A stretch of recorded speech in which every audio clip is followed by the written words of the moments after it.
Hello, Fiedelbogen here. To my fellow workers in the vineyard, worldwide, greetings. The title of today's talk is The Gathering Gloom and the Darkness in the Distance.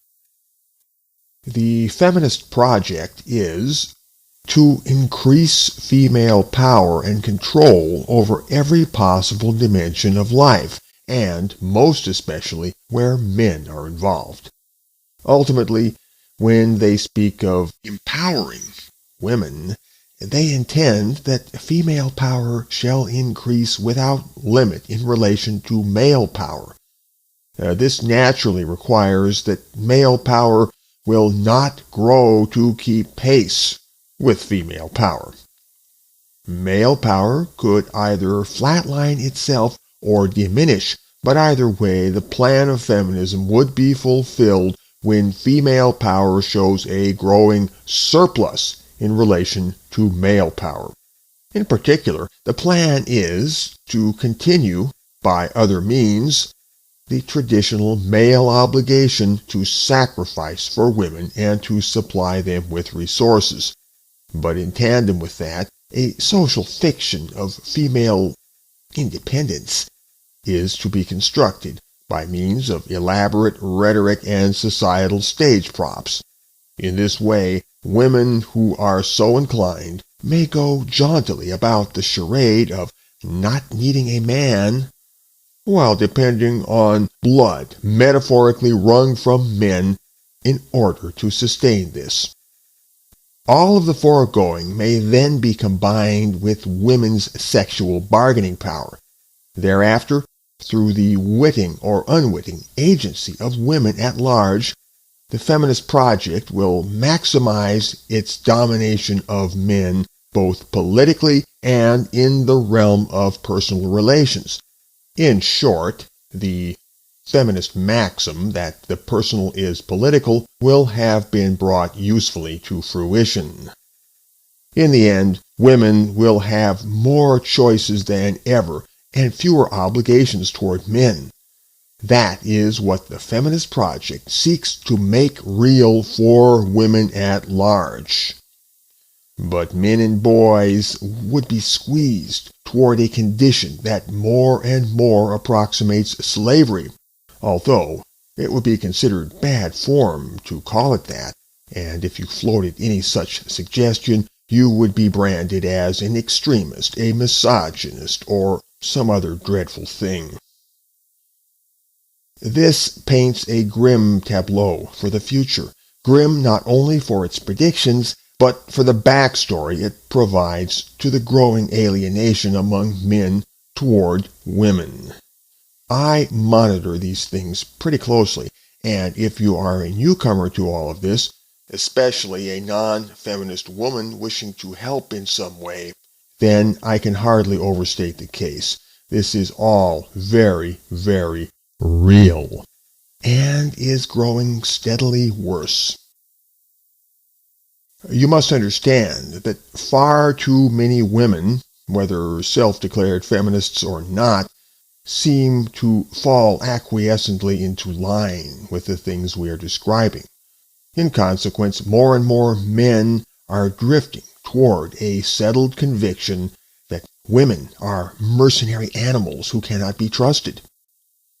You can hardly blame these men for feeling that way when so much in our present-day culture conspires to lend weight and bear witness, if falsely, to the possible veracity of such dark conclusions. And yes, I blame feminism. For many years, the feminist endeavor has been to drive a wedge between men and women, to infect the atmosphere between them, to poison the water between them, to render normal, natural, productive relations impossible between them.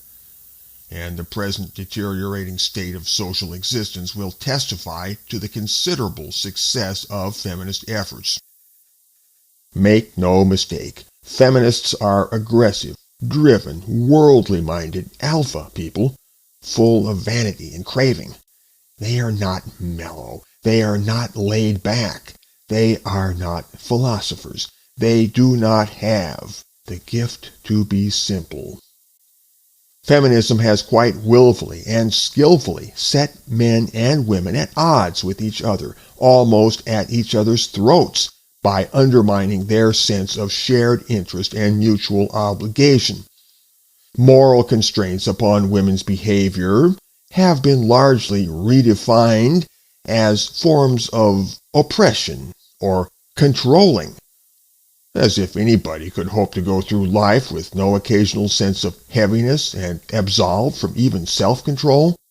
The feminists love to toss around the word misogyny in a loose and sloppy way as a kind of pan-womanistic moral atom bomb device, a way to stampede all women into a state of cooperative moral panic, even women who wouldn't normally give feminism the time of day.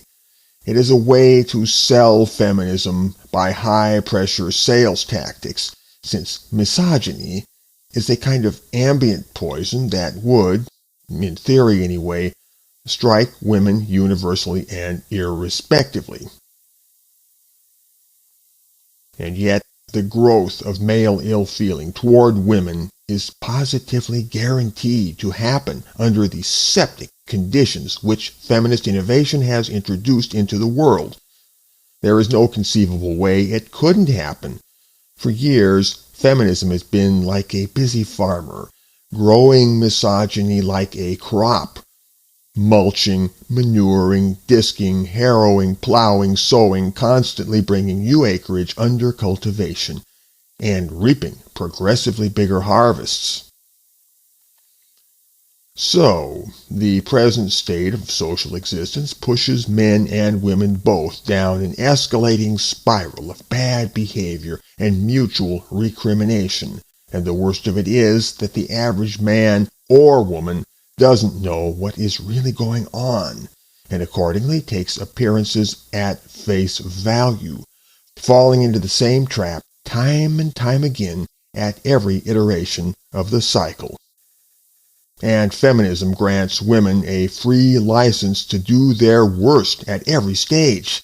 Yes, feminism empowers women by unleashing the power of the dark feminine. That's right, there is a dark side to female nature, just as there is a dark side to male nature.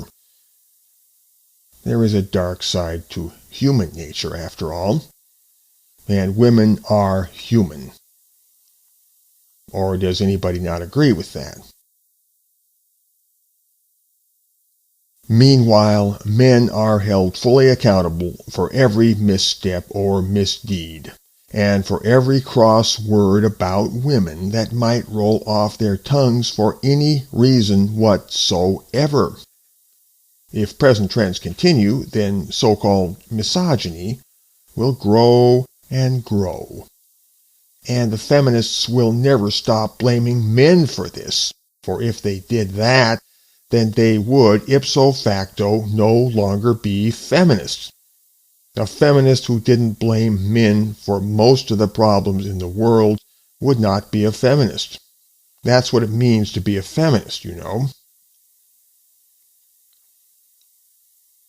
Now, if non-feminist women in appreciable numbers don't ultimately wake up, hoist their colors, and raise their voices militantly against feminism and feminists, then men shall be entitled to draw the worst conclusion about women that might ultimately seem right to them.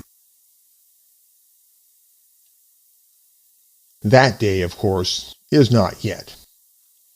However, it is not looming smaller on the horizon. Fiedelbogen, out.